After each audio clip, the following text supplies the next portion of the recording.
یہ سننا آسان ہے گھروں کو جلانا بہت مگر بکھرے ہوئے گھروں کی آگ بجھانا جہاد ہے. اچھا ہمارے علاقے میں ایک مثال آپ نے کہا اگر چھوٹا شہر ہو تھوڑے بندے ہوں تو پڑھنے والے کیا کہتے ہیں یار تعداد تھوڑی ہے فیس تھوڑی ملے گی پیٹرول پورا نہیں ہوتا پیٹرول ہوگا تو گاڑی کا خرچہ 60,000 70,000 ہے پھر 10,000 ادھر سے بچے گا 5 ہوگا پتہ نہیں دیتے ہیں نہیں دیتے ایسا ہے پڑھے لکھے لوگ نہیں ہیں میں حقیقت کی بات کہہ رہا ہوں کسی کو اچھی لگے گا تو لگے گا جو حقائق کہہ رہا ہوں پتہ نہیں اچھی لگتی ہے یا نہیں لگتی پتہ نہیں سنتے ہیں ان پڑھ لوگ ہوں گے دیہاتی ہوں گے فلاں ہوں گے ان کے لیے شاعر نے خوبصورت اللہ کہا سنو امام رضا علیہ السلام کا ایک فرمان سنو اولا فرماتے ہیں اے مومن دنیا کا ہر کاروبار کرنا ہر بزنس کرنا ہمارے ذکر کا کاروبار نہ کرنا سنیں گے اولا فرماتے ہیں ہمارے ذکر کا کاروبار نہ کرنا سن اگر تو نے ہمارے ذکر کا کاروبار کیا کاروبار کیسے ہوتا ہے مجھے پتا ہے کہ پڑھ نہیں سکتا ہوں کچھ رونے والے لے کے آ جانا کچھ نعرہ لگانے والے بہانے کو کہیں گے خدا کے لیے کوئی نہ کوئی ایک بندہ تو ہو جو آگے نعرہ لگائے کوئی نہ کوئی اہتمام کر لیجیے جب میرے فلاں بندے آ جائیں گے ہماری رسمیں ہم دیکھ رہی ہیں 1 کلومیٹر 2 کلومیٹر دور سے بندوں کو اتار دینا یہ ازادار بن کے آ رہے ہیں مختلف کونوں میں بٹھا دینا ابھی ہمارا بند ختم نہیں ہوتا ابھی ہمارا فضائل کا جملہ ختم نہیں ہوتا بندے کھڑ کے ماتم کرنے لگتے ہیں یہ سے کہتے ہیں کاروبار مجلس بن جاتی ہے قبلہ کی اب ڈیری پہ جو ہے حاضریاں لگنا شروع ہو جائیں گی زیادہ مقبولیت ہو جائے گی اب اس کو ٹائم نہیں مل رہا تو پہلے 10,000 مانگ رہا تھا جو پہلے منتیں کرتا حاجی صاحب قدم کرتا تھا 10 منٹ دے دیں اب حاجی صاحب فون کر دیا تو 2 لاکھ 3 لاکھ ٹائم نہیں ہے بندے کام ہے فیس کام ملے گی یہ چل رہا ہے سنو مولا فرماتے ہیں اگر تم نے ایسا کام کیا ہمارے کاروبار بنایا ہمارے ذکر کو مجلس حسین کو جو آپ رزق لیں گے جو نیاز لیں گے سنو میں صادق آل محمد میں فرزند صادق آل محمد میں آل محمد کا فرزند میں علی کا فرزند میں بدور کا بیٹا مجتہد کی بات نہیں کر رہا معصوم اتنے معصوم کی کہہ رہا ہوں مولا رضا کہہ رہے میں فتویٰ دے رہا ہوں جو رزق دے گا نیاز وہ حرام ہوگی وہ آپ کھائیں گے حرام اس کا اثر کیا ہوگا حرام کھانے والا اچھے کام کرے گا وہ اچھے کام کرے گا آپ کو اکٹھا کر کے جائے گا وہ آپ کو لڑا کے جائے گا وہ آپ کو مشرک بنا کے جائے گا وہ آپ کو غالب بنا کے چلا جائے گا اس لیے شاعر نے کتنا خوبصورت کہا جس شاعر میں عرب کی جہالت سمائی ہو عرب کی جہالت بھائی سے جانتے ہیں زندہ بیٹے کو دفن کر دینا ہاں چھوٹے چھوٹے باتوں پر 40 سال جنگ کرنا یہ عرب کی جس شاعر میں عرب کی جہالت سمائی ہو اس شاعر میں رسول کا آنا جہاد میرا نبی عرش کے رہنے والا اٹھ چلاوانا دے شاعر بڑے تبلیغ بڑا کریں اٹھ جڑے سارے لوہار اٹھ جتنا تبلیغ کر رکھا مکہ دے جتنا ہوں سخت بھیڑ ہوگا اگلا جملہ آخر جملہ ہوگا وقت تمام ہو گیا ذرا غور سے سنیں جس کے لیے سارا شعر پڑھا ہو رہا ہے عائشہ دے رہی ہے یہ آواز کربلا اے نوجوان ساری تقریر بھول جانا اپنے ٹینشن نہیں ہے کیونکہ میں نے ظہور کے لیے کچھ کام کر رہا ہوں وہی سنایا ہے آپ کو اے شمس اس جملے کو یاد رکھنا اے شمس دے رہی ہے یہ آواز کربلا کربلا کی آج بھی آواز یہی آ رہی ہے آج بھی آ رہی ہے صدا کون سی اے شمس دے رہی ہے یہ آواز کربلا نفرت کی ہر لکیر کو مٹانا جہاد اس لیے علماء نے کیا کہا جب تک تمہارے دل میں بغض رہے گا جب تک کینہ رہے گا جب تک آپ لڑتے رہیں گے ظہور کے لیے کام نہیں کر سکتے ظہور کے لیے کام کرنے کے لیے دل پاک ہونا ضروری ہے اس لیے اس پہ کتنا خرچ ہوا ہے کوئی سوچا ہے کتنا خرچ ہوا ولایت علی پر کتنا خرچ ہوا ولایت علی پر آسان ہے نعرہ لگانے والی کی ولایت ہے بہت آسان ہے وقات کے ماں باپ بہت بڑے احسان ہے آپ کو علی کا مرید بنا دیا ہے کتنا خرچ ہوا ہے سیدہ کا اس علی کی ولایت پر کتنا خرچ ہوا سوچیں علماء کہتے ہیں مقتل کیا تھی حضرت سیدہ نے علی کی ولایت کے لیے تماچا چاہا مرحبا مرحبا. ہم نے کیا دیا ہے؟ 2 منٹ وقت دینے کے لیے تیار نہیں ہے. 2 منٹ مجلس کے لیے ولی اللہ پڑھنے کے لیے آتے ہیں تو تیار نہیں ہے. اجازت ہو گئی ہے. نیاز مومن کو کھلانے کے لیے علی ولی اللہ پڑھنے والا تیار نہیں ہے. ایک دوسرے کے ساتھ ہم کیا کرتے ہیں؟ سیدہ کی محنت دیکھیے خرچ کتنا ہوا. علی کی ولایت کے لیے تماچا کھاتا. راوی کہتا ہے اتنا زور سے تماچا لگا, اتنا زور سے سیدہ گر گئی, ہائے گوشوارے ٹوٹ گئے, خون جاری ہوا. مرحبا. کتنا گریا ہوا سیدہ کا, کتنا ظلم ہوا. ہاں اگر یہ ہوتا میں نہ پڑھتا, سیدہ کا اتنا خرچ ہوا, سیدہ نے تازیانہ کھایا ہے علی کے حق میں. راوی کہتا ہے اتنا زور سے تازیانہ لگا, جب تک زندہ رہی تسبیح نہیں پڑھ سکتی تھی. مرحبا مرحبا. اتنا خرچ ہوا سیدہ کا, اللہ جنا پڑھو. بلکہ اتنا خرچ ہوا سیدہ کا علی کی حق کے لیے, اپنی پسلیاں قربان کر دی ہیں, موثر شہید کروا دیا ہے سیدہ نے. بلکہ اللہ جنا کہوں سیدہ جب دربار آتی ہیں, سوچ سکتا ہے میری دربار آ سکتا ہے, کوئی سوچ سکتا ہے ملکہ حیا, لیکن راوی کہتے ہیں علی کے حق کے لیے سیدہ دربار ہے. لیکن کتنی عزت کے ساتھ ہے. ماں بھی دربار گئی ہے اور بیٹی بھی دربار گئی ہے. راوی کہتے ہیں بہت فرق. جب ماں دربار گئی تو کنیزوں کا جھرمٹ تھا, سر پہ چادر تھی. ہاں سنیں گے جملہ, جب بیٹی دربار میں گئی کنیزوں کا نہیں بدماشوں کی بھیڑ تھی. مرحبا مرحبا مرحبا. ہاں بدماشوں کی بھیڑ تھی, سر پہ چادر نہ تھی, سامنے ناچ ناچ کے ہاں کہہ رہے تھے یہ باغی کی بہن آ گئی ہے. ہاں ماں جب دربار گئی تھی صحابی کا دربار تھا, بیٹی جب دربار گئی تو شرابی کا دربار تھا. ماں جب دربار گئی تھی سامنے پردے کا اہتمام کائنات لگوائی گئی, سیدہ پردے کے پیچھے بیٹھی رہی. راوی کہتا ہے ہاں جب علی کی بیٹی گئی تھی, آئے شرابی کا دربار تھا, ظالم نشے میں مست تھا. ایک مرتبہ مشت کا اشارہ کرتا ہے, جو کنیزوں کے جھرمٹ میں کھڑی ہے یہ بی بی کون ہے؟ راوی کہتا ہے ظالم کہتا ہے یہ علی کی بڑی بیٹی آ رہی ہے. مرحبا مرحبا. کتنا خرچ ہوا ہے ولایت علی بن ابی طالب پر؟ کتنا. جب ماں گئی ہے کتنا خرچ ہوا, جب بیٹی گئی ہے کتنا خرچ. جملہ ایک ضرور کہوں گا, گفتگو میری تمام ہو گئی, ذرا غور سے سنیں گے کیا کہہ رہا ہوں. بیٹی بھی دربار, ماں بھی دربار, فرق بہت زیادہ ہے لیکن زخمی دونوں تھی. مرحبا مرحبا. زخمی قبلہ دونوں تھی, لیکن ماں جب گئی تو کتنی زخمی تھی. کیا ہوا کب پتا چلا؟ اس وقت پتا چلا جب علی غسل دینے لگے. راوی کہتا ہے جیسے غسل کے لیے علی کا ہاتھ چہرے پہ آیا تو زخمی تھا, آنکھ میں آیا تو آنکھ زخمی تھی, بازو پہ آئے تو سوجے ہوئے تھے, پسلیوں پہ آئے تو پسلیاں ٹوٹی ہوئی تھی. زہرا سیدہ زخموں سے چور چور ہو گئی تھی. مرحبا مرحبا. لیکن جملہ سنیں گے, بیٹی کا کب پتا چلا کہ سیدہ کتنی زخمی تھی؟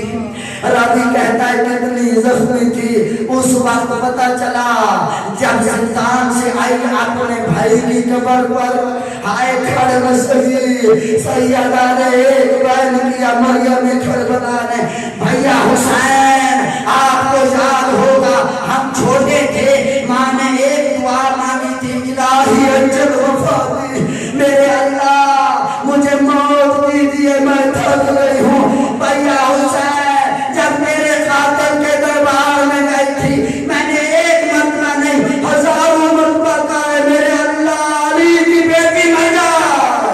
آئے کہاں شرابی کا دربار, کہاں علی کی بیٹی. مرحبا مرحبا مرحبا. صلی اللہ